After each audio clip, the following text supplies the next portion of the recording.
मैं आपकी अनुमति से राष्ट्रीय राजधानी क्षेत्र दिल्ली सरकार से संबंधित भारत के नियंत्रक एवं महालेखा परीक्षक के दिल्ली परिवहन निगम के कामकाज पर निष्पादन लेखा परीक्षा प्रतिवेदन वर्ष 2024 का प्रतिवेदन संख्या नंबर 4 की प्रतियां सदन पटल पर प्रस्तुत करती हूं। दिल्ली विधानसभा का बजट सत्र सोमवार से शुरू हो गया है, जिसमें डीटीसी की कैग रिपोर्ट पेश की गई है। दिल्ली की मुख्यमंत्री रेखा गुप्ता ने रिपोर्ट को सदन में पेश किया, जिसके बाद सरकार ने विपक्ष पर जमकर हमला बोला।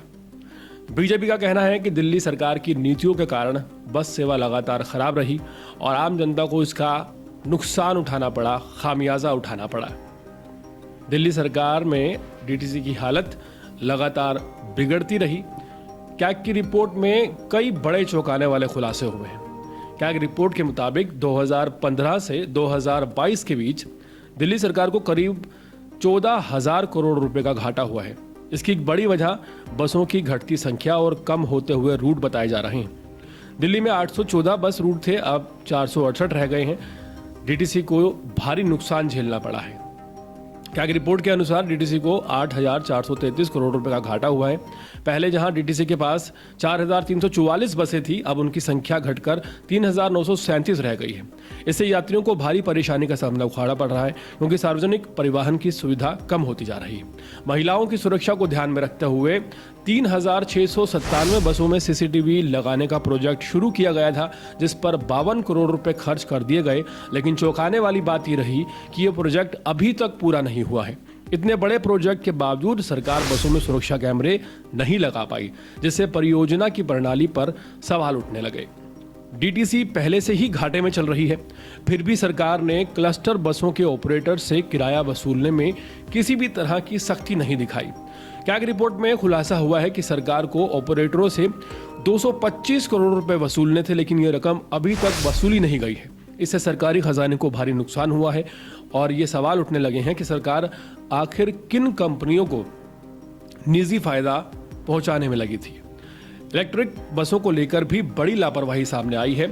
समय पर बसों की डिलीवरी नहीं होने की वजह से और बावजूद इसके ऑपरेटर पर 29 करोड़ रुपए की पेनल्टी नहीं लगाई गई। आमतौर पर जब भी कोई प्रोजेक्ट तय समय सीमा पर पूरा नहीं होता तो कंपनी पर भारी जुर्माना लगाया जाता है, लेकिन यहां ऐसा नहीं हुआ। इससे सरकारी नीतियों की पारदर्शिता पर भी सवाल खड़े हो गए हैं। कैग रिपोर्ट में यह भी सामने आया है कि नई बसों को खरीदने के लिए कोई ठोस कदम नहीं उठाया गया। लगातार बसों की संख्या घटती जा रही है, लेकिन सरकार ने इस दिशा में कोई ठोस प्रयास नहीं किया। इससे यात्रियों की मुश्किल बढ़ गई, क्योंकि मेट्रो से जुड़े कई इलाकों में बसों की सुविधा पहले ही बहुत ज़्यादा कम चल रही है।